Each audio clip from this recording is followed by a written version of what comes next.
Influential were these jobs for your later way of writing or the way you research? Guten Tag. I'm often asked, how does my law background help me? And curiously, the substance of what I did, the practice of law, doesn't really help me in my writing much. For one thing, I did essentially commercial law, business law. But the skills that I learned as a lawyer were very helpful because my books are extremely tightly outlined. I have many interwoven plots, lots of twists and surprises at the end, and I construct the books the same way I would have constructed a legal case. I do a lot of research. My skills as a lawyer help me doing that. You know from my books, of course, that I put a lot of detail in them. And I learned that in crafting a legal case or a business deal, you have to do a great deal of background work. I did exactly the same thing. Of course, I joke that some of my clients, although I did mostly business law, were probably criminal. I nonetheless never had any criminal trials, sort of the thing that you see on the news all the time. But I think my law background helped me a great deal.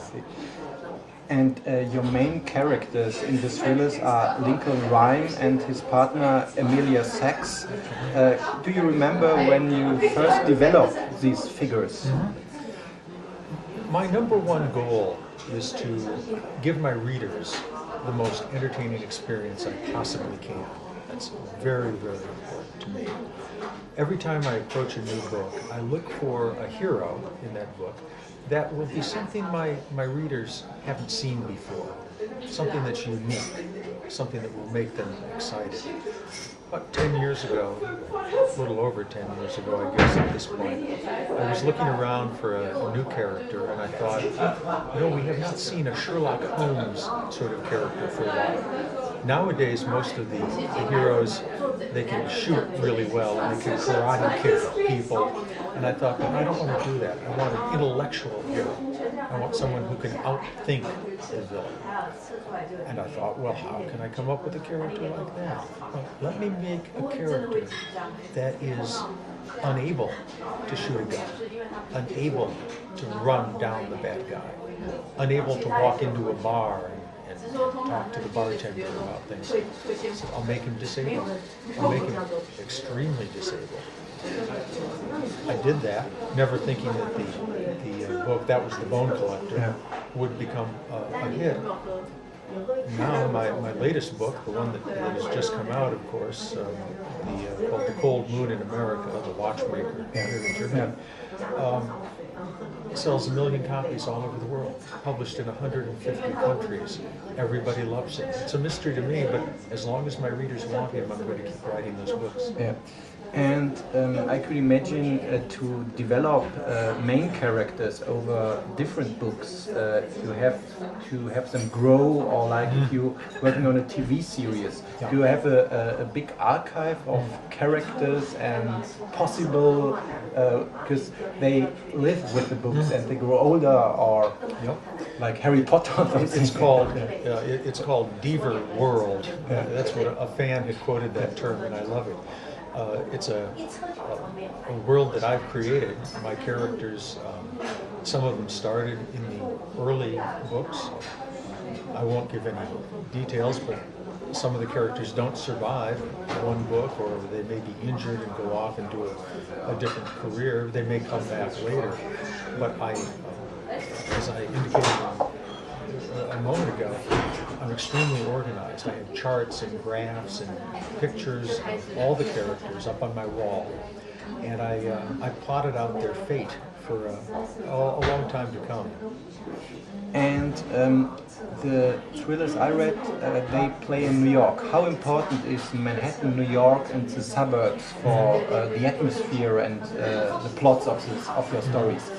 I've lived in many cities. I've traveled to most of the major cities around the world, and as much as I love many of them, New York is still my favorite city for various reasons. I lived there for 25 years, but I think more important than that, New York is a city that has everything a writer could possibly want.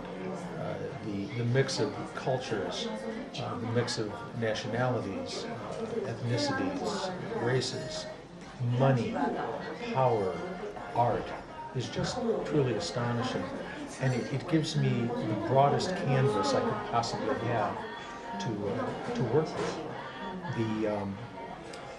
Occasionally I will set a book in a different locale. In fact, Lincoln Rhyme in the book The Empty Chair in America, I think called The Insect Boy here in Germany, traveled to North Carolina, where I also live, by the way.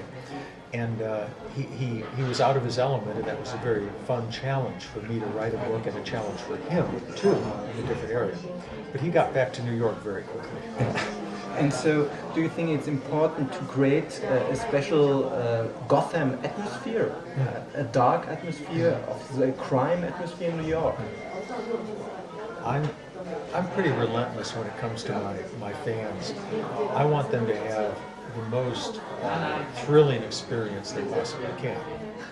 Thrilling in a good way and thrilling in a bad way. I basically want to scare them as much as I possibly can.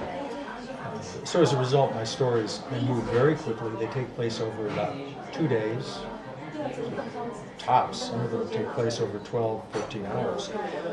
I move the reader from the first page to the last page relentlessly. Well, part of creating the most frightening and thrilling book I can is to introduce a very Gothic atmosphere, as you very cleverly point out. I don't want my readers to rest on a single page. If there is not action happening, I want them to be aware of a brooding atmosphere where anything could happen. And New York allows me to do that. It's a very beautiful, wonderful city, but it also has an undercurrent of evil. In the book, I don't know if it's the right title in English, Face of the Dragon or Dragon's Face? Probably the book we would call The Stone Monkey, about Chinese, yes. And I think I've read you did a lot of research in the Chinese community to create proper characters. Oh, yes. How long did you start before you actually start writing with the research? I spend, and a little unusual in this, many writers who are wonderful, fine writers, they sit down and look at a blank computer screen, or some people actually look at a blank page and a typewriter. Remember a typewriter? You see them in antique stores nowadays. But I sit down with notes, and I spend, after I get the initial idea for a book, I spend 8 months outlining it. Don't write a single word of the book itself. I outline. Every single aspect of the book is put into my outline. The outline for The Stone Monkey, the book we're speaking of, the Chinese book, was almost 200 pages long. Well, during that 8 months, I also do the research. So outlining and research together, 7, 8, 9 months, you have to be very, very accurate about the research that you put into the book. A typical fan letter I get 100 a day or so. Dear Mr. Deaver, just finished your latest book. Loved it very much. Look forward to your next one.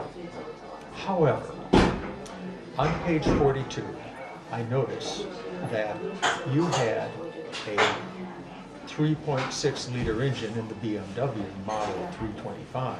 As you know, BMW did not introduce that engine until 2 years later.